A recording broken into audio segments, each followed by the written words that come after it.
எல்லாருக்கும் தாஸ்டே காலை வணக்கம். இப்போ டிஃபன் காட்டுறேன். காலை டிஃபன், மதியானம் சாப்பாடு காட்டுறேன் பாருங்கள். காலையில் பொங்கல், நல்லா முந்திரி எல்லாம் போட்டு சூப்பராக தலைன்னு பொங்கல்.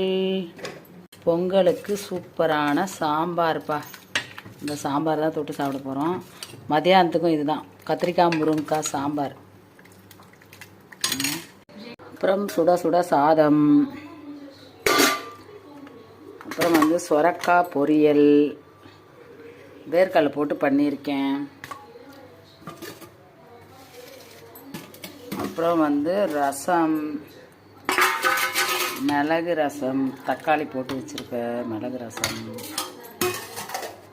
அவ்வளோதான்ப்பா எங்கள் வீட்டில் சமையல். காலையில் பொங்கல் சாம்பார், அந்த சாம்பாரே சாப்பாட்டுக்கு வச்சுருக்கேன். ரசம் வச்சுருக்கேன், சுரக்காய் பொரியல் பண்ணியிருக்கேன். அவளை சாப்பிட்றப்ப அப்பளம் பொரிச்சுப்பேன்ப்பா. அவ்வளோதான், வாங்க சாப்பிட்லாம். பாய். உங்கள்